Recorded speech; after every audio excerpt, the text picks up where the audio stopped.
तेजस्विनावधीतमस्तु मा विद्विषावहै।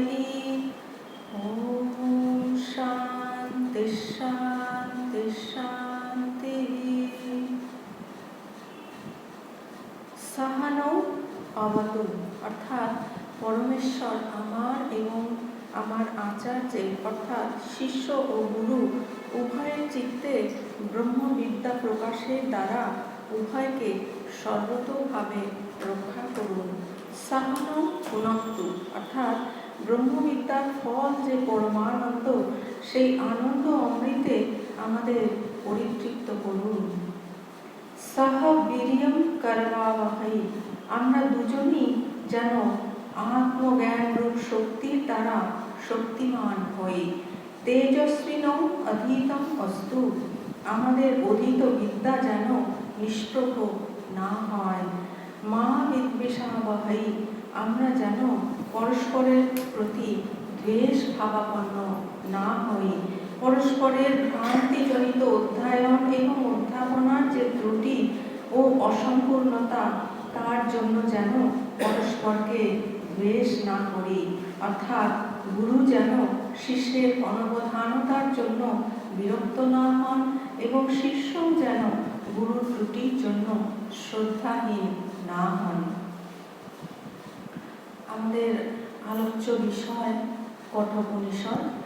এই উপনিষদে আমাদের 15 নম্বর মন্ত্র পর্যন্ত আলোচনা হয়ে গিয়েছিল। আজকে 16 নম্বর মন্ত্র থেকে শুরু হবে। প্রথম অধ্যায়ের প্রথম বল্লীর 16 নম্বর মন্ত্র। তম ব্রবীত প্রিয়মান মহাত্মা বরং তবে হাদ্য দদামি ভূয়ঃ তবৈব নাম্না ভবিতায়মগ্নিঃ শৃঙ্কাং চেমাং অনেক রূপং গৃহাণ। তম ব্রবীত প্রিয়মাণো মহাত্মা বরং তবে হাদ্য দদামি ভূয়ঃ তবৈব নাম্না ভবিতায়মগ্নিঃ শৃঙ্কাং চেমাং অনেক রূপং গৃহাণ।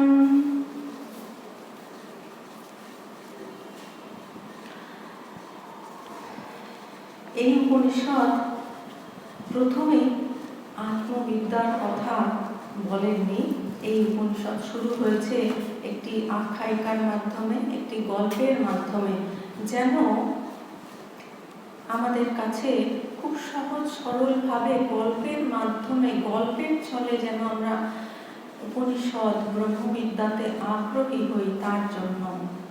এই গল্পে আমরা জানি যে নচিকেতা বালক, তার পিতা বাজশ্রবস, তিনি একটি বিশাল যজ্ঞের আয়োজন করেছেন সর্বকামনায়, সুখভোগের জন্য। অর্থাৎ দেহের অন্তে, এই শরীর পাতের পরে তিনি স্বর্গলোকে গিয়ে স্বর্গসুখ লাভ করতে চান। তার জন্য তিনি বিশাল যজ্ঞের আয়োজন করেছেন।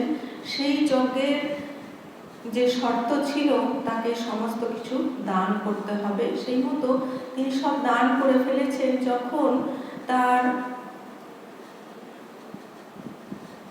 যে সমস্ত দানের পরে তাকে দক্ষিণা প্রদান করতে হয়, আমাদের শাস্ত্রের নিয়ম আছে যে যেই পরিমাণ তিনি দান করবেন, সম পরিমাণ অথবা কাছাকাছি পরিমাণ বা তার চাইতে অধিক পরিমাণ দান করতে হয়। তো সেইটি যখন তিনি করতে যাবেন, তখন দেখা গেল তিনি সমস্ত কিছু দান করে ফেলেছেন, শুধুমাত্র কয়েকটি জরাজীর্ণ গাভী অবশিষ্ট ছিল। তিনি সেই গাভীগুলি যখন দান করছিলেন, তার পুত্র যিনি বালক নচিকেতা, তার মনে শ্রদ্ধার উদয় হয়।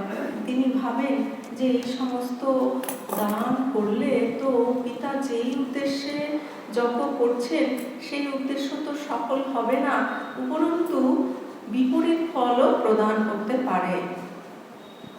আনন্দালোকে অর্থাৎ যেই লোকে আনন্দ নেই, সেই লোকেও গতি হতে পারে।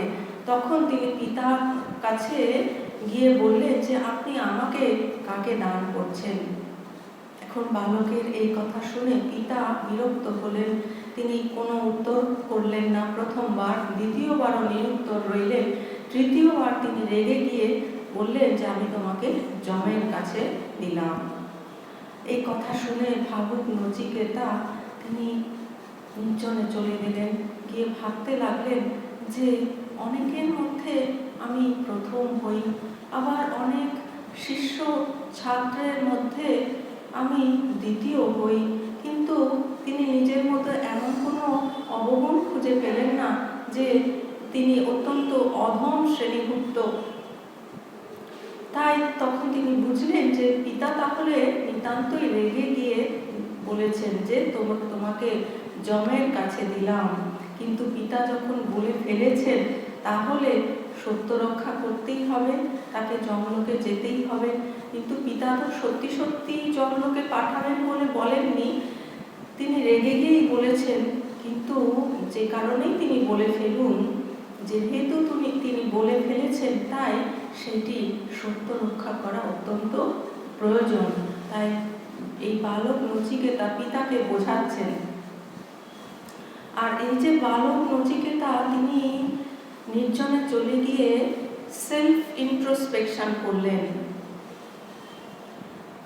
আত্মবিশ্লেষণ করলেন যে অনেকের মধ্যে আমি প্রথম হই, অনেক ছাত্র শিষ্য পুত্রদের মধ্যে আমি প্রথম হই, আবার অনেক ছাত্র শিষ্যর মধ্যে আমি দ্বিতীয় হই। কিন্তু এমন তো তিনি নিজের মধ্যে কিছুই খারাপ গুণ খুঁজে পেলেন না যে অত্যন্ত খারাপ শ্রেণীভুক্ত, অধম শ্রেণীভুক্ত। এই যে তার আত্মশ্রদ্ধা,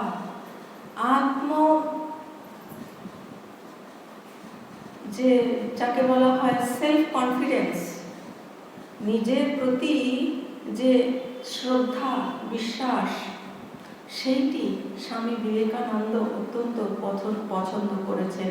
এইটি সকলেরই, আমাদের সকলেরই এটা থাকা দরকার যে আমার নিজের প্রতি শ্রদ্ধা, আমার নিজের প্রতি কনফিডেন্স। তারপরে বালক নচিকেতা সে পিতাকে বোঝাচ্ছেন যে দেখুন আপনি যে পূর্ব যারা আপনার পূর্বপুরুষরা, যারা আচার্য, যারা সাধু ব্যক্তি, তারা কিরকম আচরণ করেন। পূর্বপুরুষরা তারা সর্বদাই সত্য আচরণ করে এসেছেন। আচার্য যারা জ্ঞানী ব্যক্তি, যারা বর্তমান যুগেও সাধু সন্ত, তারাও আমরা দেখি যে সবসময় সত্য আচরণ করেন। সুতরাং সত্য আচরণই করা উচিত। আর আমাদের এই যে এই জীবন কত ক্ষণস্থায়ী। শস্যের মতোই আমাদের জন্ম হচ্ছে, আবার শস্যের মতোই কিছুদিন পরেই মৃত্যু হয়ে যাচ্ছে। শস্য না হয় 6 মাসের জীবন, 6 মাস পরেই মরে যায়। আর আমাদের জীবন হয়তো 50, 60, 70, 80 কি বড়জোর 100 বছর, তারপরেই তো শরীর পাত হয়ে যাবে। সুতরাং এই যে আমাদের ক্ষণস্থায়ী জীবন, এই ক্ষণস্থায়ী জীবনের জন্য আমরা সত্যকে পরিত্যাগ করব না, সেটি কখনোই করা উচিত না। যে কোনো মূল্যেই সত্যকে ধরে রাখা দরকার। তখন বালক নচিকেতার বোঝানোর পরে পিতা একরকম অনিচ্ছা সত্ত্বেও তিনি যমলোকে পাঠাতে রাজি হলেন। সেই মতো নচিকেতা যমলোকে চলে গেলেন। তিনি 3 রাত্রি 3 দিন যমালয়ে অপেক্ষা করলেন, কারণ সেই সময় যমরাজ যমালয়ে ছিলেন না, তিনি আউট অফ স্টেশন। কি করা যাবে, নচিকেতা ওখানে বিনা আহার গ্রহণে অপেক্ষা করতে লাগলেন। যারা যমরাজের মন্ত্রী ইত্যাদি রয়েছেন তারা বললেন যে কিছু জল পানাদি গ্রহণ করতে, কিন্তু নচিকেতা ভাবলেন যে পিতা যখন আমাকে যমের কাছে পাঠিয়েছেন, তাহলে আমার উচিত, আমার কর্তব্য যমরাজ যা বলবেন সেটি পালন করা। সুতরাং তিনি যখন নেই, সুতরাং আমি কিছু গ্রহণ করব না, তিনি আমাকে যা আদেশ করবেন সেটি আমার করণীয়। দেখুন কীরকম একটা দৃঢ় তার একটা সংকল্প, কি নিষ্ঠা, এইগুলো হচ্ছে আমাদের জীবনে শিক্ষণীয়। তারপরে 3 দিন 3 রাত্রি পরে যমরাজ ফিরে এলেন যখন, তখন যমরাজের স্ত্রী এবং মন্ত্রীরা বললেন যে সাক্ষাৎ বৈশ্বানারও অগ্নি যেন দুয়ারে অপেক্ষা করছেন। কারণ বালক নচিকেতা, যদিও সে বালক বয়স্ক, অল্প বয়স্ক, 12-13 বছর বয়স, কিন্তু সে অত্যন্ত তেজস্বী ব্রাহ্মণ বালক। ইতিমধ্যেই তারা তার তেজের যে উপমা পেয়েছেন, সুতরাং একে তাড়াতাড়ি আপনি সন্তুষ্ট করুন, না হলে কিন্তু সমস্ত কিছু নষ্ট হয়ে যাবে। তখন যমরাজ তার কাছে গিয়ে বললেন যে যেহেতু 3 রাত্রি নচিকেতা অপেক্ষা করেছেন, 3 রাত্রির জন্য যমরাজ 3টি বর প্রদান করতে চান। খুব সুন্দর নচিকেতা অফার পেলেন। তিনি প্রথম বরে এই জাগতিক যে সমস্ত বস্তুগুলি প্রয়োজন, সর্বপ্রথমেই যেগুলো আমাদের প্রয়োজন, সেইগুলি তিনি চেয়ে নিলেন।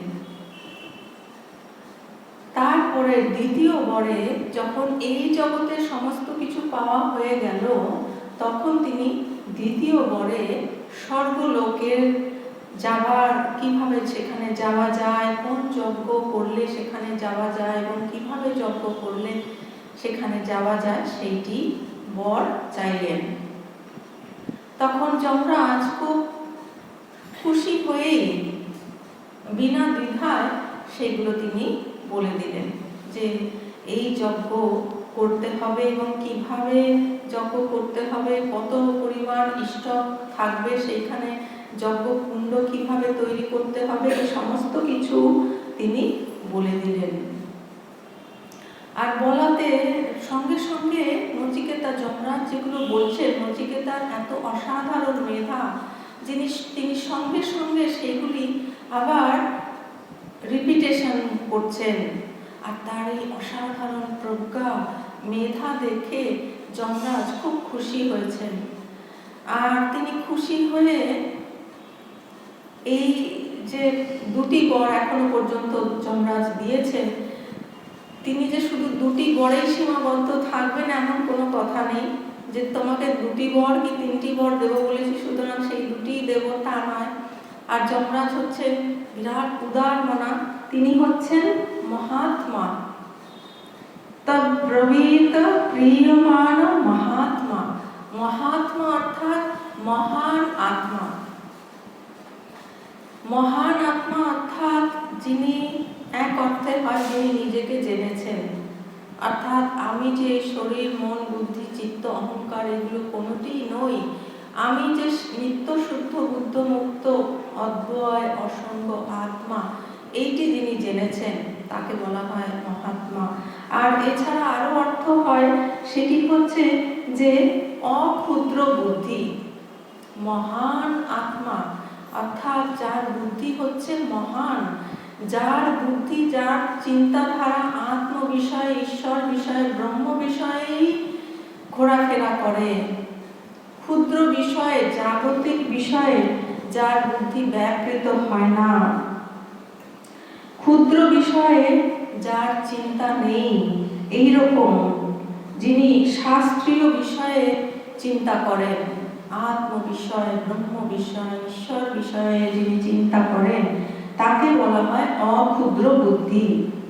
আর যমরাজ হচ্ছেন ব্রহ্মজ্ঞ, তিনি ব্রহ্মকে জেনেছেন, সুতরাং তিনি হচ্ছেন অক্ষুদ্র বুদ্ধি, তিনি মহান আত্মা। তো এই মহান আত্মা স্বাভাবিকভাবেই তার হৃদয়টা কিরকম হবে? অনেক উদার, বিশাল উদার। স্বামী বিবেকানন্দ যেমন বলেছেন যে দাও ফিরে নাহি চাও, যদি থাকে হৃদয়ে সম্বল।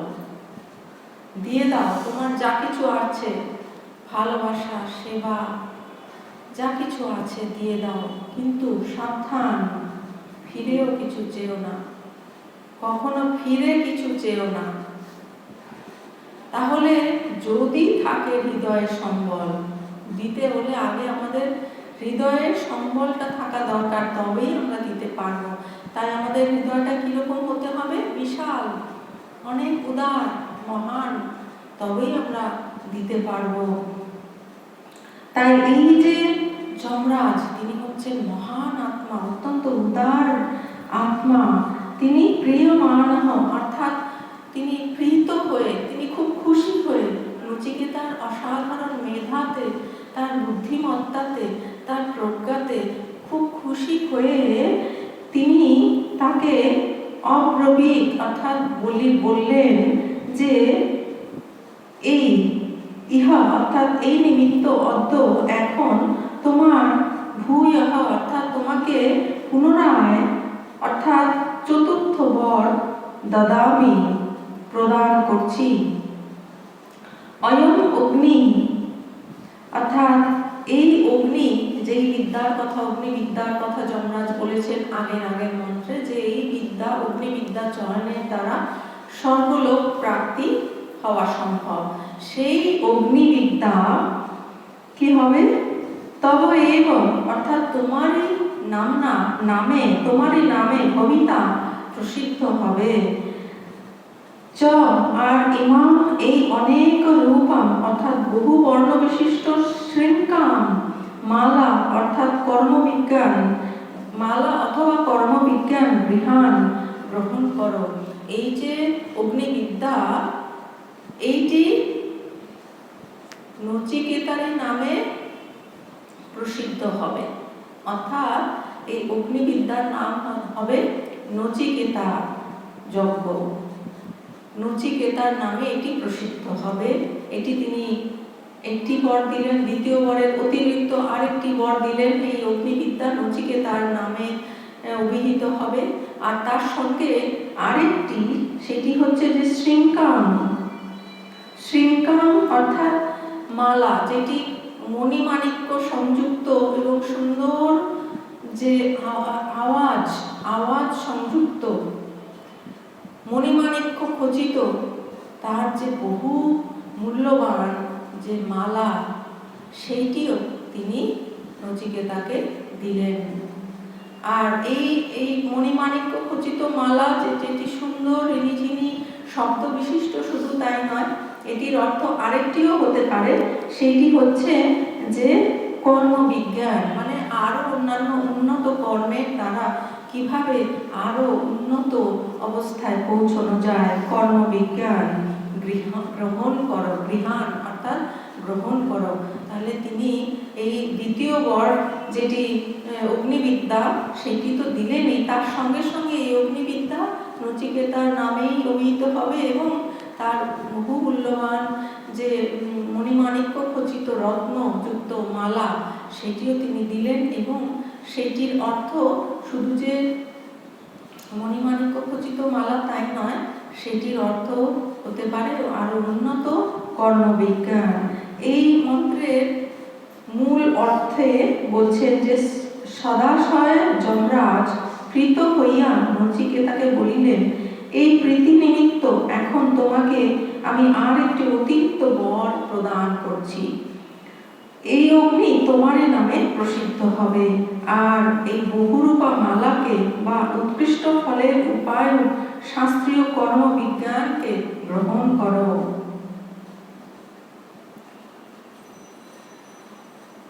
শৃঙ্খাঙ্গের আরেকটি দ্বিতীয় অর্থ হচ্ছে অকুৎসিত, কর্মময়ী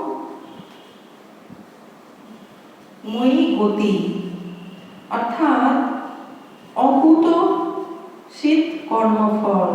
শাস্ত্র নিষিদ্ধ কর্মের যা স্বাভাবিক কর্মের ফল নরকাদি, অর্থাৎ কুৎসিত, সেই শাস্ত্রবিহিত কর্ম বা উপাসনা বা মানস কর্মের ফল স্বর্গাদি ব্রহ্মলোক প্রাপ্তি, অর্থাৎ অকুৎসিত। কুৎসিত অর্থাৎ নিকৃষ্ট কর্ম, নিষিদ্ধ কর্ম, যার ফল হচ্ছে নরক গতি, নিম্ন গতি, আর অকুৎসিত অর্থাৎ যেটি শ্রেষ্ঠ কর্ম অর্থাৎ উৎকৃষ্ট কর্মবিজ্ঞান, যেটি হচ্ছে কি যে শাস্ত্রবিহিত কর্ম, অর্থাৎ শাস্ত্র আমাদের যে সমস্ত কর্ম করতে বলছেন শাস্ত্রবিহিত কর্ম, এবং তার সঙ্গে মানস কর্ম। মানস কর্ম হচ্ছে এই যে আমরা উপাসনা করি, জপ, ধ্যান, সাধন, ভজন, ঈশ্বর চিন্তা, ঈশ্বর নাম গুণগান কীর্তন, ঈশ্বরের নাম গুণগান কীর্তন ইত্যাদি, এই সমস্ত কর্ম। আর যে মানসিক কর্ম অর্থাৎ জপ ধ্যান, যেটি আমরা মনে মনে করি, এই সমস্ত কর্ম হচ্ছে অত্যন্ত উৎকৃষ্ট কর্ম। এইগুলোকে বলা হয় অকুৎসিত শ্রেষ্ঠ কর্ম, উৎকৃষ্ট কর্ম। এর ফল হচ্ছে উচ্চলোক, ব্রহ্মলোক বা আর অন্যান্য যে 7টি উচ্চলোক রয়েছে সেই সমস্ত উচ্চলোকে গতি হয়। এই মন্ত্রের ভগবান শঙ্করাচার্য যে ভাষ্য রচনা করেছেন, তিনি যে ব্যাখ্যা করেছেন, তার যে অনুবাদ, বাংলায় অনুবাদ, সেটি আমরা জেনে নিচ্ছি। যম কিভাবে বললেন? উত্তরে বলা হচ্ছে, প্রিয় মা নম, প্রীত হয়ে অর্থাৎ নিজ শিষ্যের যোগ্যতা অর্থাৎ অদ্ভুত স্মৃতি দর্শন করে প্রীতি অনুভব করতে করতে মহাত্মা অর্থাৎ উদার হৃদয় যম নচিকেতাকে বললেন, এই নিমিত্ত অর্থাৎ প্রীতিবশত তোমায় এখন আমি পুনরায় 4র্থ বর প্রদান করছি। আমার দ্বারা বর্ণিত এই অগ্নি, যজ্ঞাগ্নি ও বিরাট তোমারই নামে অর্থাৎ নচিকেতা সংজ্ঞায় প্রসিদ্ধ হবে। অধিকন্তু অনেক রূপা অর্থাৎ বিচিত্র বর্ণ বিশিষ্ট এই শৃঙ্খা অর্থাৎ শব্দযুক্ত রত্নখচিত মালাকে তুমি গ্রহণ করো। তিনি যে মালাটি দিয়েছেন অত্যন্ত মূল্যবান, অত্যন্ত সুন্দর, শ্রেষ্ঠ, যেটা খুব দামি দামি মণিমাণিক্য খচিত এবং সুন্দর শব্দযুক্ত, সেইটি তিনি নচিকেতাকে দিলেন। অথবা শৃঙ্খাকে অর্থাৎ উৎকৃষ্ট শাস্ত্রীয় কর্মের সহিত সংশ্লিষ্ট গতি সকলকে জানিয়া গ্রহণ করিতে পারো। যে সমস্ত কর্মের দ্বারা আমাদের অত্যন্ত উৎকৃষ্ট গতি হবে, শ্রেষ্ঠ গতি হবে, উচ্চ লোকে গতি হবে, সেইটিকেও বোঝাচ্ছে শৃঙ্খা তার দ্বারা। বক্তব্য এই যে অগ্নিবিদ্যা থেকে অতিরিক্ত অনেক প্রকার উৎকৃষ্ট ফললাভের হেতুস্বরূপ শাস্ত্রীয় অন্য কর্মবিজ্ঞানকেও তুমি গ্রহণ করো। যে আরো উৎকৃষ্ট ফললাভের জন্য যা যা কিছু আছে করণীয়, সেগুলো যমরাজ নচিকেতাকে বলে দিলেন। তিনি শুধু যে নচিকেতাকে বললেন তাই নয়, নচিকেতাকে উপলক্ষ করে তিনি আমাদের সকলকেই বললেন। অসূয়া শূন্য যমরাজ, মানে যমরাজের মধ্যে কোনো ঈর্ষা এগুলো নেই। অসূয়া শূন্য যমরাজ, তার বিশাল হৃদয়, মহান হৃদয়, নচিকেতার অলৌকিক প্রজ্ঞা দর্শনে আনন্দে পরিপূর্ণ হয়ে গেল।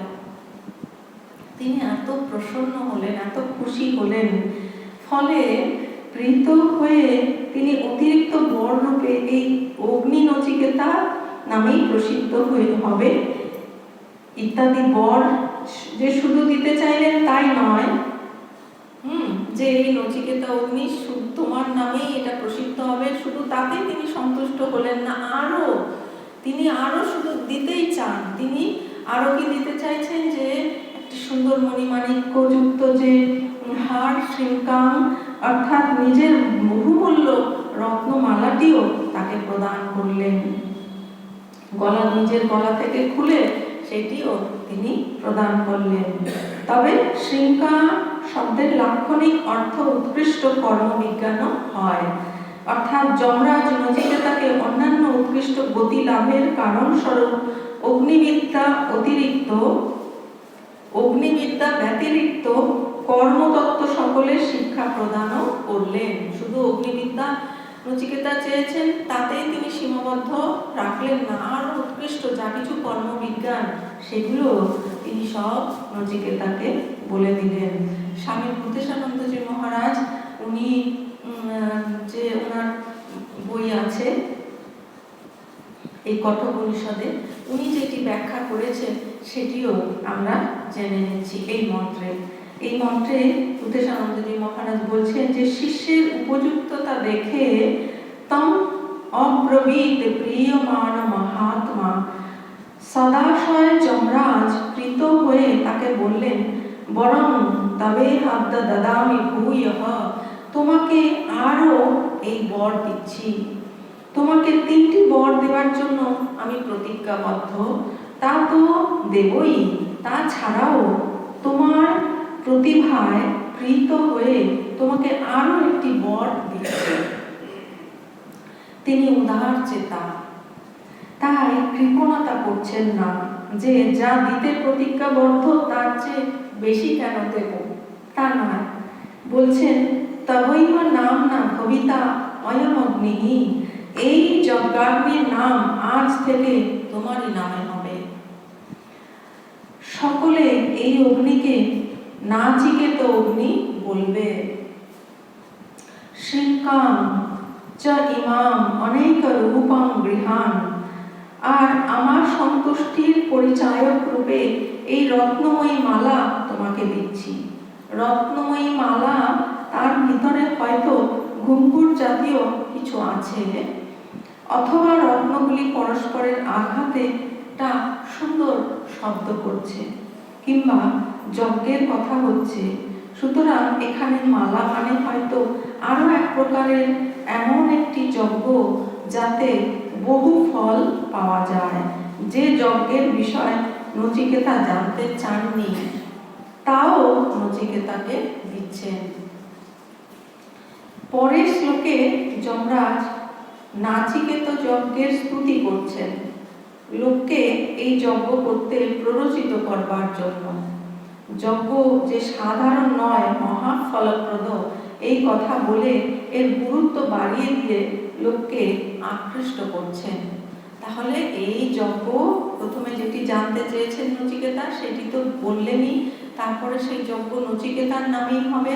শুধু তাতেই তিনি সন্তুষ্ট নন, আরও তিনি যে অত্যন্ত মণিমাণিক্য খচিত মূল্যবান যে রত্ন যুক্ত হার সেটিও তিনি দিলেন, এবং উৎকৃষ্ট কর্মবিজ্ঞান সেটিও দিলেন, যার দ্বারা আরো উন্নত কর্মের দ্বারা আমরা আরো উন্নত হতে পারি। শুধু তাই নয়, এরপরে তিনি সেই যজ্ঞের স্তুতি করছেন, তার প্রশংসা করছেন, যাতে সেই যজ্ঞ সকলে করতে আকৃষ্ট হয়, সেই যজ্ঞ করে সকলে উৎকৃষ্ট ফল লাভ করতে পারে, উৎকৃষ্ট ফল লাভের সুযোগ পেতে পারে, নিজেকে উন্নত করার সুযোগ পেতে পারে।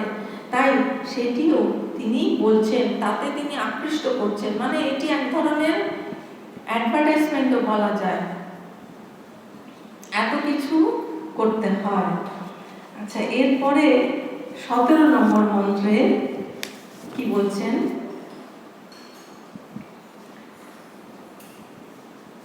ত্রিনাচিকেতস্ত্রিভিরেত্য সন্ধিং ত্রিকর্মকৃত্তরতি জন্ম মৃত্যুঃ।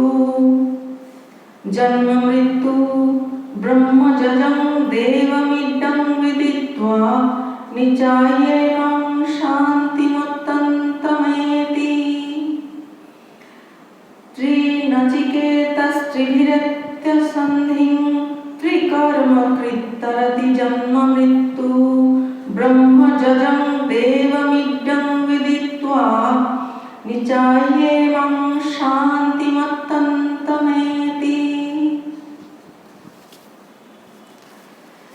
ত্রিভি অর্থাৎ 3 বা ত্রয়, ত্রয়ের সহিত, ত্রিভিহি অর্থাৎ ত্রয়ের সহিত, 3টির সহিত। সেই 3টি কি কি? মাতা, পিতা এবং আচার্য, অথবা বেদ, স্মৃতি ও সাধু ব্যক্তি, অথবা অনুমান, প্রত্যক্ষ অনুমান ও শব্দ প্রমাণের সহিত। সন্ধি অর্থাৎ যুক্ত হয়ে, বিদ্যা, সম্বন্ধ, এত্ত প্রাপ্ত হয়ে, ত্রিনাচিকেতঃ যিনি 3 বার অগ্নি নচিকেতা অগ্নি চয়ন করেন, ত্রিকর্মকৃত অর্থাৎ ত্রিকর্ম অর্থাৎ যজ্ঞ, দান ও বেদ অধ্যয়ন করেন, তিনি কি হয়, তার কি হয়, জন্ম মৃত্যু। তিনি জন্ম মৃত্যুকে, অর্থাৎ জন্ম মৃত্যুটা কেন হয়, জন্ম মৃত্যুটা হয় হলো নিষিদ্ধ এবং স্বাভাবিক কর্ম প্রবৃত্তির জন্য। নিষিদ্ধ কর্ম আর স্বাভাবিক কর্ম প্রবৃত্তির জন্য এই সংসার চক্র চলছে। তাই শাস্ত্র আমাদের বলছেন যে নিষিদ্ধ কর্ম পরিত্যাগ করতে। নিষিদ্ধ কর্ম কোনগুলি? যেগুলি আমরা জেনেছি যে যম নিয়ম, যেগুলো পাতঞ্জল যোগ দর্শনে অষ্টাঙ্গ যোগে রয়েছে। প্রথমেই যে যমের মধ্যে যে অহিংসা, সত্য, অস্তেয়, অপরিগ্রহ, ব্রহ্মচর্য, অহিংসা, সত্য, অস্তেয়, ব্রহ্মচর্য, অপরিগ্রহ। এর বিপরীত যেগুলো অর্থাৎ হিংসা, অসত্য, চৌর্য, অব্রহ্মচর্য বা ব্যভিচার এবং পরিগ্রহ, এইগুলো হচ্ছে নিষিদ্ধ কর্ম, ডোন্টস। এগুলো ডুজ অ্যান্ড ডোন্টস থাকে না, সবকিছুতে ডুজ অ্যান্ড ডোন্টস, সেরকম শাস্ত্রেও আছে ডুজ অ্যান্ড ডোন্টস। কোনগুলো করতে হবে? অহিংসা, সত্য, অস্তেয়, ব্রহ্মচর্য এবং অপরিগ্রহ, এগুলো পালন করতে হবে এবং তার সঙ্গে নেশা না করা, এইগুলো পালনীয়, এগুলো ডুজ। আর এর বিপরীতগুলো ডোন্টস। যেগুলো ডোন্টস সেইগুলোই হচ্ছে নিষিদ্ধ কর্ম। ওই কর্ম, নিষিদ্ধ কর্ম হচ্ছে যাকে বলা হয় যে অকুশল কর্ম, সেইগুলোই হচ্ছে পাপ কর্ম। আর পাপ কর্মের ফল হলো দুঃখ, এই জীবনেও দুঃখ এবং পরবর্তী জীবনেও দুঃখ। এই জন্মে তো দুঃখ আসবেই, তার সঙ্গে সঙ্গে আমাদের পরবর্তী জন্ম অধোগতির দিকে যাবে, মানে ডবল ফোল্ডেড লস। সেই জন্য যারা বুদ্ধিমান তারা কিন্তু কখনো এই সমস্ত নিষিদ্ধ কর্ম করে না। যারা অল্প বুদ্ধি, মূর্খ, বোকা, অজ্ঞ, তারাই ওগুলো করেন। ওগুলো হয়তো সাময়িক কিছু লাভ হতে পারে, জাগতিক লাভ হতে পারে, জাগতিক বস্তু মানেই ক্ষণস্থায়ী, কিন্তু সেটি যে আমাদের কত ক্ষতি করছে, যখন সেটি কেউ জেনে যাবে তখন কি আর সে করবে? তাই শাস্ত্র আমাদের বারবার বলছে যে এগুলো করো না, ডোন্টস। সেইগুলো হচ্ছে নিষিদ্ধ কর্ম। এই নিষিদ্ধ কর্মের জন্য এই সংসার চলছে। পুনরপি জননম পুনরপি মরণম পুনরপি জননী জঠরে শয়নম। তাই বলছেন যে জন্ম মৃত্যু, অর্থাৎ এই জন্ম মৃত্যু কেন চলছে? ওই কর্মের জন্য, নিষিদ্ধ কর্মের জন্য আর স্বাভাবিক কর্ম, এই দুটি যে প্রবৃত্তি, এই দুটিকে যারা জয় করেছেন তারা কিন্তু সংসার জয় করতে পারেন। তরতি অর্থাৎ অতিক্রম করেন, তারা অতিক্রম করেন, এই সংসার অতিক্রম করেন। সংসার অর্থাৎ সংসারতি ইতি, যেটি চলতেই থাকে, চলতেই থাকে, চলতেই থাকে, কোনো শেষ নেই, যার এন্ড নেই। পুনরপি জননম পুনরপি মরণম, আবার জন্ম, জন্মর পরে যেটি 6টি পরিবর্তন হয়, জায়তে অস্থি, বর্ধতে, তারপরে বিপরিণমতে, নশ্যতি। জন্ম, তারপরে জরা ব্যাধি মৃত্যু, আবার মৃত্যু হলেই জন্ম, আবার জরা ব্যাধি মৃত্যু, আবার জন্ম, জরা ব্যাধি মৃত্যু, এই চক্র। আর জরা ব্যাধি মৃত্যু মানে দুঃখ, কষ্ট। মৃত্যুতে কি কষ্ট, প্রচন্ড কষ্ট হয়। সহজে কি শরীর ছেড়ে আত্মা চলে যায়? কত কষ্ট। তবে হ্যাঁ, যারা জ্ঞান লাভ করেন, যারা ঈশ্বরের পথে থাকেন, যারা সৎ পথে থাকেন, তাদের অত কষ্ট হয় না। কিন্তু বাকিদের কি ভয়ানক কষ্ট, অবর্ণনীয় কষ্ট, মৃত্যু, জরা ব্যাধি মৃত্যু। তাহলে বারবার এই সংসার চক্রে জরা ব্যাধি মৃত্যু চলছেই, আবার জন্ম, আবার জরা ব্যাধি মৃত্যু। এটি যেন অবশ হয়ে, আমাদের এর মধ্যে কোনো কন্ট্রোল নেই, আমাদের কর্মই সব কিছু করিয়ে নিচ্ছে, আমাদের কোনো কন্ট্রোল নেই। মৃত্যুর সময় কারোর কন্ট্রোল থাকে আমাদের? হ্যাঁ, যারা যোগী জ্ঞানী তাদের থাকতে পারে, কিন্তু বাকিদের সাধারণের মৃত্যুর সময় কোনো কন্ট্রোল থাকে? কোনো কন্ট্রোল থাকে না। তখন কি তার মৃত্যুর সময় কি স্থির হয়? যে সংস্কার থাকে আমাদের, যে অনেক সংস্কার থাকে, তার মধ্যে যেটি সবচেয়ে স্ট্রং সংস্কার, সবচেয়ে শক্তিশালী যে সংস্কার, সেইটি মৃত্যুর সময় উঠে আসে এবং সেইটি পরবর্তী জন্ম নির্ধারণ করে দেয়। সেখানে আমাদের কোনো কন্ট্রোল থাকে না। তাই শাস্ত্র আমাদের বলেন সবসময় শুভ কর্ম করতে, সবসময় সৎ চিন্তা, ঈশ্বর চিন্তা, ব্রহ্ম চিন্তা, আত্মচিন্তা করতে। তাহলে আমাদের কি হবে? সৎ সংস্কার, শুভ সংস্কার এইগুলো হবে। আর সেইটি হচ্ছে সবচেয়ে শক্তিশালী সংস্কার হবে, যেটি আমাদের মৃত্যুর সময় ওই শক্তিশালী সংস্কারটি উঠে আসবে এবং আমাদের উন্নত গতিতে রূপান্তরিত করবে, উন্নত জন্ম দেবে, উন্নত লোকে আমাদের গতি হবে। তাই বলছেন যে জন্ম মৃত্যু, তিনি জন্ম মৃত্যুকে অর্থাৎ নিষিদ্ধ স্বাভাবিক কর্ম প্রবৃত্তিকে তরতি অতিক্রম করেন। ব্রহ্মযজম আর হিরণ্যগর্ভ সম্ভূত ও ব্যাকৃত বস্তু মাত্রের বিষয়ে জ্ঞান সম্পন্ন ব্রহ্ম যজ্ঞম, যিনি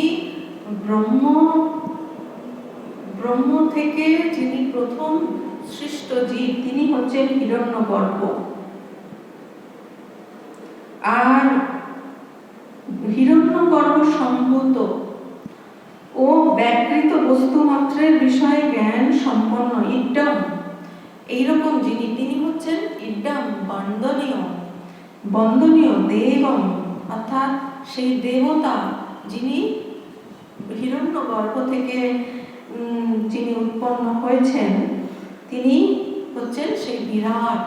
তাকে আবার দেবম বলা হচ্ছে বিদিত্বা, অর্থাৎ শাস্ত্র থেকে পরোক্ষভাবে জেনে নিচার্য, অর্থাৎ অহংগ্রহ উপাসনা সহায়ে উপলব্ধিপূর্বক ইমাম, এই সসংবেদ্য শান্তি অত্যন্তম, অর্থাৎ বিশেষ রূপে এটি প্রাপ্ত হন। অর্থাৎ এই যে নচিকেতা অগ্নিচয়ন, তার সঙ্গে তিনটে জিনিস, সেগুলো কি কি? মাতা, পিতা ও আচার্য। মাতা হচ্ছেন আমাদের প্রথম শিক্ষক। জন্মের আগের থেকেই কিন্তু মাতা শিক্ষা দিতে থাকেন। আমরা ইতিহাস পড়লে, শাস্ত্র পড়লে জানতে পারি, এরকম অনেক উদাহরণ আছে। যেমন ধরুন অষ্টাবক্র মুনি, তিনি এত জ্ঞানী ছিলেন যে তার পিতা, তিনি যখন গর্ভে ছিলেন, তার মাতৃগর্ভে তিনি যখন ছিলেন, তার পিতা, তিনিও বড় পণ্ডিত জ্ঞানী, তিনি ব্রহ্ম বিষয়ক আলোচনা করছিলেন। আলোচনা করতে করতে তার কিছু ভুল হচ্ছিল। আর অষ্টাবক্র মুনি, তিনি বিশাল ব্রহ্মজ্ঞানী, তিনি দেখছেন যে ভুল হচ্ছে, তখন তিনি গর্ভ থেকে সেই ভুলগুলো বলে দিয়েছিলেন। তখন অষ্টাবক্র মুনির পিতা রেগে গিয়ে তাকে অভিশাপ দিয়েছিলেন যে তোমার শরীরে 8টি বক্র থাকবে। তাই তার নাম হয়েছে অষ্টাবক্র মুনি। তার শরীরে 8টি বক্র ছিল। আর এই অষ্টাবক্র মুনি কিন্তু সাধারণ নন, তিনি হচ্ছেন যে সীতা, মাতা সীতার পিতা জনক, রাজা জনক তার গুরু। রাজা জনক আমরা জানি যে ব্রহ্মজ্ঞানী ছিলেন, তার গুরু ব্রহ্মজ্ঞানী সেই অষ্টাবক্র মুনি। তাহলে সেই শিক্ষাটা শুরু হয়ে যায় সেই মাতৃগর্ভ থেকেই। এছাড়াও আমরা আরো উদাহরণ পাই মহাভারতের সময়ে, যখন অভিমন্যু তার মাতা সুভদ্রার গর্ভে ছিলেন, সেই সময় অর্জুন সুভদ্রাকে সেই যে কি যেন শাস্ত্র,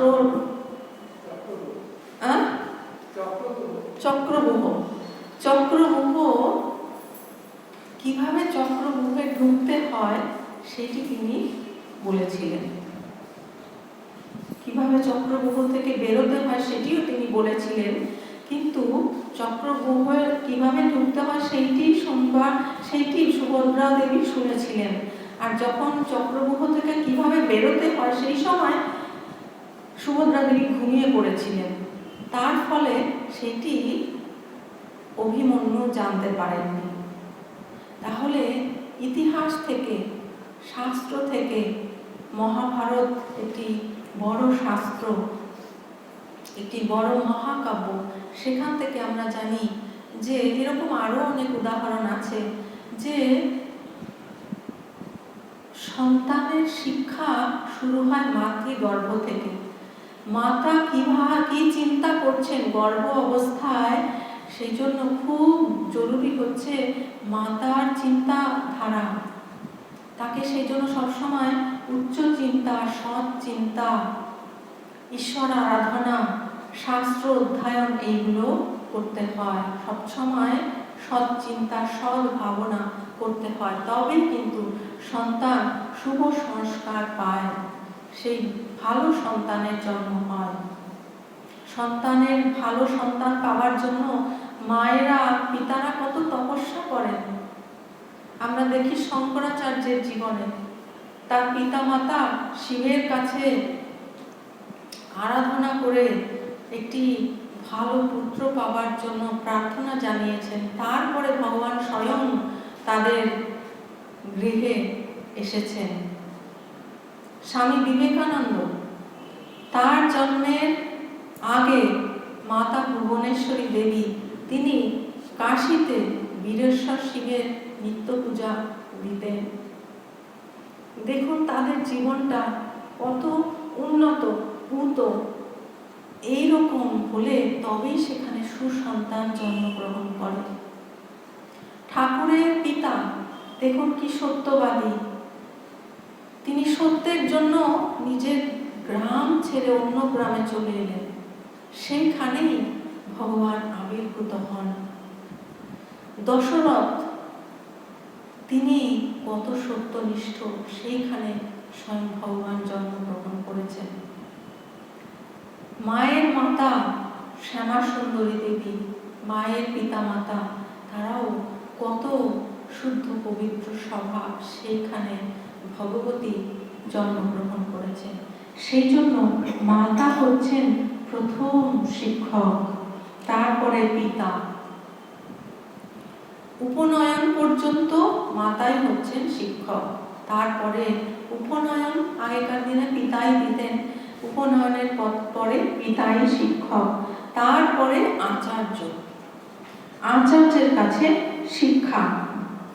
এইগুলো যেগুলো যিনি করে থাকেন ঠিক মতো, এইরকম যিনি, তার সঙ্গে সঙ্গে এই তিনটিকে বলা হয় ত্রিকর্মকৃত, অর্থাৎ এই তিনটি কর্ম যারা করেছেন। এবং এর সঙ্গে ত্রিকর্ম আর তিনটি কর্ম কি কি? যজ্ঞ, দান এবং বেদ অধ্যয়ন। এইগুলির দ্বারাই কিন্তু এই জন্ম মৃত্যুর চক্র অতিক্রম করা যায়। আর যে হিরণ্যগর্ভ সম্ভূত যে বিরাট, তাকে জেনে তার উপাসনা করে পরম শান্তি এবং অত্যন্ত উন্নত গতি প্রাপ্ত হওয়া যায়। এই মন্ত্রের যে মূল অর্থ সেটি হচ্ছে যে তিনের সহিত, অর্থাৎ মাতা, পিতা ও আচার্য অথবা বেদ, স্মৃতি ও সাধু ব্যক্তি অথবা প্রত্যক্ষ অনুমান ও শব্দ প্রমাণের সহিত, শব্দ প্রমাণ অর্থাৎ আগম, তার সঙ্গে যদি বিদ্যা সম্বন্ধ অর্থাৎ অনুশাসন প্রতিপূর্বক যিনি 3 বার নাচিকেত অগ্নি চয়ন করেন এবং ত্রিকর্মকারী হন, তিনি জন্ম মৃত্যু অর্থাৎ স্বাভাবিক ও নিষিদ্ধ কর্ম প্রবৃত্তিকে অতিক্রম করেন। অতঃপর তাহলে কি কি এই মন্ত্রের এই যে মূল জিনিসটা খুব সংক্ষেপে বলা হলো যে যিনি তিনের সঙ্গে অর্থাৎ মাতা, পিতা এবং আচার্যর কাছ থেকে যিনি বিদ্যা প্রাপ্ত হয়েছেন অর্থাৎ বিদ্যা সম্বন্ধ অনুশাসন যিনি পেয়েছেন এবং তার সঙ্গে যিনি 3 বার নচিকেতা অগ্নি চয়ন করেন এবং তার সঙ্গে ত্রিকর্মকারী হন। ত্রিকর্মকারী অর্থাৎ যজ্ঞ, দান এবং বেদ অধ্যয়ন যারা করে তারা কি হয়, এই যে জন্ম মৃত্যু, তার থেকে জন্ম মৃত্যুটা কি, জন্ম মৃত্যুটা হচ্ছে নিষিদ্ধ এবং স্বাভাবিক কর্ম প্রবৃত্তিকে অতিক্রম তারা করতে পারেন। অতঃপর হিরণ্যগর্ভ থেকে জাত জ্ঞান সম্পন্ন বন্দনীয় বিরাটকে শাস্ত্র থেকে জেনে ও উপলব্ধি করে ওই সসংবেদ্য শান্তি বিশেষ রূপে প্রাপ্ত হন। তার সঙ্গে সঙ্গে বিরাটকে জেনে বিরাটের উপাসনা করে তিনি সসংবেদ্য শান্তি বিশেষ রূপে পান। এই মন্ত্রের ভগবান শঙ্করাচার্য যে ব্যাখ্যা ভাষ্য রচনা করেছেন তার বাংলায় অনুবাদ আমরা জেনে নিচ্ছি। যম পুনরায় উভয়বিধ শরীর ও মানস, শারীর এবং মানস কর্মে স্তুতি করছেন। শারীরিক কর্ম কি? যজ্ঞ, দান, আর মানস কর্ম হলো উপাসনা। তার স্তুতি করছেন কারণ এইগুলো করণীয়, এইগুলো শাস্ত্রবিহিত কর্ম, শাস্ত্র এগুলো করতে বলছেন। ত্রিনাচিকেত অর্থাৎ যিনি 3 বার নাচিকেত অগ্নি চয়ন অর্থাৎ অগ্নি যজ্ঞ করেছেন তিনি হচ্ছেন ত্রিনাচিকেত, অথবা ওই অগ্নির বিশেষ জ্ঞান ও অধ্যয়ন এবং অনুষ্ঠান যার আছে তিনি হচ্ছেন ত্রিনাচিকেত।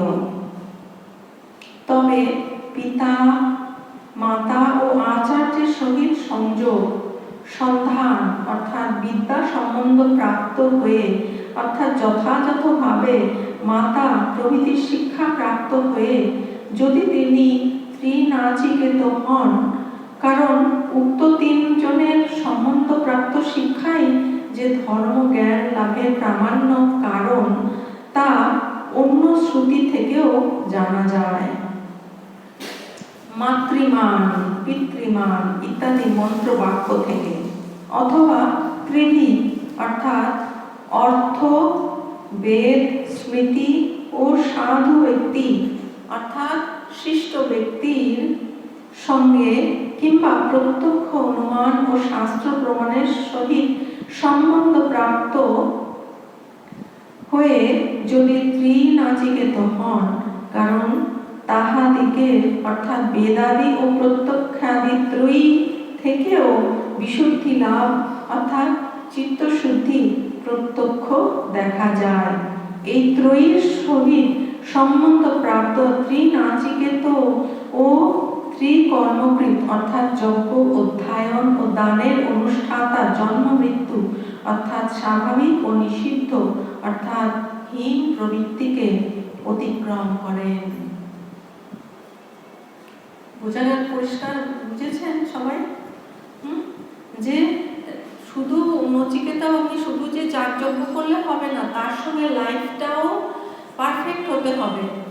এই যে মাতা পিতা এবং আচার্যের কাছে শিক্ষা এবং ত্রিকর্মকৃত যজ্ঞ দান এবং বেদ অধ্যয়ন, এইগুলোর দ্বারা, এগুলো মানে সে অত্যন্ত, তার জীবনটা হচ্ছে অনেক শুদ্ধ পবিত্র।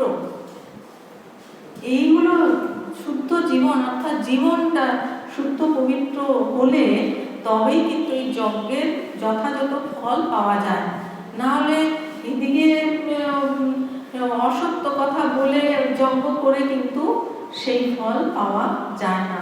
সেই জন্য এই লাইফ হতে হবে, লাইফ থাকা দরকার। নেতাজি যেমন বলেছেন না যে আমাকে রক্ত দাও, আমি তোমাদের স্বাধীনতা দেব। সেই রকম শাস্ত্র বলছেন যে আমাকে পবিত্রতা দাও, আমি তোমাদের জ্ঞান দেব। শাস্ত্র বলছেন পবিত্রতা দরকার। অতঃপর আবার তিনি ব্রহ্মযজ্ঞকে অর্থাৎ বিরাটকে,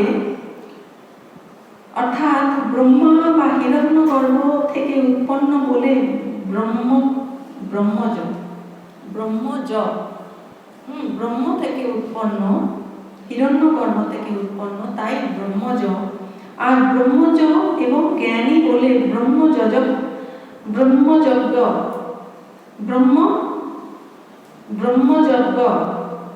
কারণ ব্যাকৃত সর্ববস্তু যেহেতু তিনি জানেন এবং প্রকাশাত্মক বলে দেহ অর্থাৎ জ্ঞানাদি গুণ বিশিষ্ট, সেই স্তুতিযোগ্য বিরাটকে শাস্ত্র থেকে পরোক্ষভাবে জেনে এবং নিচার্য অর্থাৎ অহংগ্রহ উপাসনার ফলে ওই দেবকে নিজের সহিত অভিন্ন রূপে উপলব্ধি করে এই সসংবেদ্য শান্তি বিশেষ রূপে প্রাপ্ত হন। অর্থাৎ উপাসনা ও কর্মের সমুচ্চয় বা সহানুষ্ঠানের ফলে বিরাট পদ প্রাপ্ত হন। যে শারীরিক এবং মানসিক কর্ম এইগুলো কিন্তু ঠিকমতো প্রাপ্ত হলে তবেই, এবং তার সঙ্গে বিরাট উপাসনা করে বিরাটের সঙ্গে অভিন্ন অনুভব করে তিনি পরম শান্তি প্রাপ্ত হন। এই মন্ত্রে স্বামী ভূতেশানন্দজি মহারাজ যে ব্যাখ্যাটি করেছেন সেইটি জেনে আমরা শেষ করব। ত্রিনাচিকেতঃ অর্থাৎ তিনবার যিনি নাচিকেত যজ্ঞের অনুষ্ঠান করেছেন বা অধ্যয়ন, জ্ঞান লাভ ও অনুষ্ঠানের দ্বারা যিনি নাচিকেত অগ্নি বিষয়ে পারদর্শিতা লাভ করেছেন, তিনি ত্রিভি সন্ধিম একত অর্থাৎ মাতা পিতা এবং আচার্য এই তিনটির সঙ্গে সম্বন্ধ লাভ করে, অর্থাৎ এই তিনজনের থেকে উপদেশ পেয়ে জীবনে পূর্ণতা লাভ করেছেন। এখানে সুন্দর কথা বললেন যে মানুষের চরিত্রের পূর্ণতার জন্য এই তিন জায়গা থেকে শিক্ষা লাভ করা প্রয়োজন। যতদিন উপনয়ন না হয় ততদিন মায়ের কাছে, উপনয়নের সময় থেকে পিতার কাছে, কারণ পিতাই সাধারণত উপনয়ন দিতেন। তারপর পিতার বিদ্যা সব অধিগত হলে আচার্যের কাছে পাঠ মিলে তখন বিদ্যা সম্পূর্ণ হয়। এ সম্বন্ধে অন্য শ্রুতিতে এরকম বলা হয়েছে, যথা মাতৃমান পিতৃমান আচার্যমান ব্রূয়াৎ তথা তচ্ছৈলিনিরব্রবীৎ। এটি বৃহদারণ্যক উপনিষদে রয়েছে 4:1-2 মন্ত্রে। লোকে যেমন পিতা মাতা এবং আচার্যের কাছ থেকে উপদেশ পেয়ে জ্ঞান সম্পন্ন হয়ে বলতে পারে, শিলিনের পুত্র সেই রকমই বলেছিলেন। শিলিন তিনি হচ্ছেন এই বৃহদারণ্যক উপনিষদে তিনি তার পুত্রকে এই উপদেশ দিয়েছিলেন, বলেছিলেন বিদ্যার পরিপূর্ণতা এইভাবে হয়, অর্থাৎ পিতা মাতা এবং আচার্যের কাছে। বিদ্যা লাভ করলে তবেই সেই বিদ্যার পরিপূর্ণতা হয়। আমাদের শাস্ত্রে জন্মান্তরবাদ মানা হয়। জন্মের আগে থেকে সন্তানের শিক্ষা আরম্ভ হচ্ছে। কিভাবে? শাস্ত্র বলছেন যে সৎ পুত্রের জনক জননী হতে হলে পিতামাতার তপস্যা করতে হয়। কাজেই সন্তানের শিক্ষার সূচনা জন্মের পূর্ব থেকে। তারপর জন্ম থেকে এই ক্রম চলবে। প্রতি পদে মায়ের কাছ থেকে মাতৃস্তন্যের সঙ্গে সঙ্গে যেন শিক্ষা আসে, যে শিক্ষা ক্রমশ জীবনের ক্ষেত্রে প্রসারিত হয়। তারপর পিতার কাছে শিক্ষা প্রাপ্তি, সেখানে শিক্ষা সম্পূর্ণ হলে আচার্যের কাছে। এইভাবে শিক্ষা লাভ করে ত্রিকর্মকৃত, তিনটি কর্ম করবে। কি কি কর্ম? যজ্ঞ, দান ও বেদ অধ্যয়ন। এই তিনটি কর্ম করে নিজেকে প্রস্তুত করে উপযুক্ত হওয়ার জন্য। এই প্রস্তুতি প্রথমে পিতামাতা এবং আচার্যের কাছে শিক্ষা, তারপরে যজ্ঞ, দান, বেদ অধ্যয়ন, এইগুলো করে নিজেকে প্রস্তুত করা, নিজেকে উন্নত করা। তারপর তরতি জন্ম মৃত্যুকে অতিক্রম করে। কিভাবে? না, যদি স্বর্গে যেতে পারে তাহলে জন্ম মৃত্যুকে অতিক্রম করাই হলো এক প্রকারের। সেখানে মৃত্যু নেই, স্বর্গে মৃত্যু নেই, সুতরাং জন্মও নেই। আরো বলছেন ব্রহ্মযজম দেবমিড্ডং বিদিত্বা নিচার্যেমং শান্তিম অত্যন্তম এতি। ব্রহ্মজ অর্থাৎ ব্রহ্মের থেকে উৎপন্ন হিরণ্যগর্ভ, যিনি জ্ঞান স্বরূপ, প্রকাশমান, বেদম